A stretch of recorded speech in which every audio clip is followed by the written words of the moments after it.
my beloved love.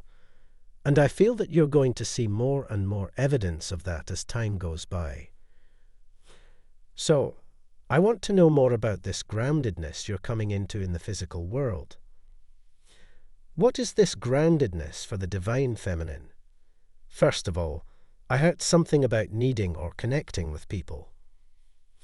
So you may be connecting with new people who are either part of your soul family or who are going through their own awakening and who are beginning to open their minds and their hearts. And so you might feel an increasing sense of connectedness to some of these others. Some of them may actually even be unconsciously called into your life, because I am picking up that you, divine feminine, are, and I've said this in many readings before, but it's like you are this lighthouse or this beacon, guiding other ships to the shore. But another way to think about that is when you share your light, it's highly magnetic to those who are ready to be illuminated, those who are ready to awaken, consciously or unconsciously. And because of this, they will find themselves magnetically drawn to you. And I heard this really interesting message from my guides as I was meditating to prepare for this reading, and it was that increasingly, divine feminine, you're going to find that those who are not ready to awaken, those who are really holding on to the old earth, the 3D earth, will be able to see you and connect with you and hear you less and less.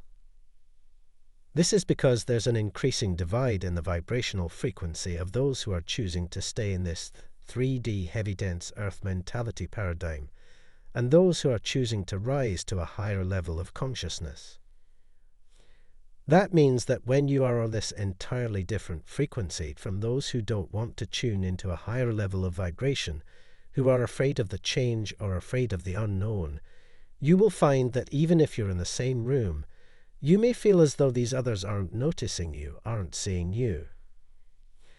When you're in conversation with them, you might literally feel as though they aren't hearing your words, or they're misunderstanding your words, or vice versa.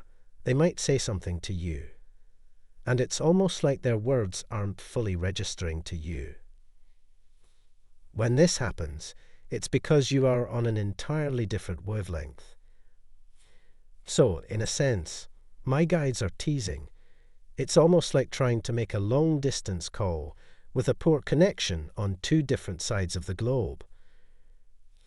But the ironic thing about that metaphor is because of this shift in consciousness, physical distance, as well as becoming less and less relevant. So you could be more connected to someone who is 1,000 miles away than you are to someone who is in the same room as you. Because again, we're becoming much more energy-based beings and less physical, material-based beings. And so this means that we're really opening ourselves up to connecting with our soul family wherever they may be in the world. But we're also going to find it increasingly difficult to connect with those who might even be physically just a few feet away from us, but are on a very different wavelength, a very different frequency. From Divine Muscular. Type yes if you believe.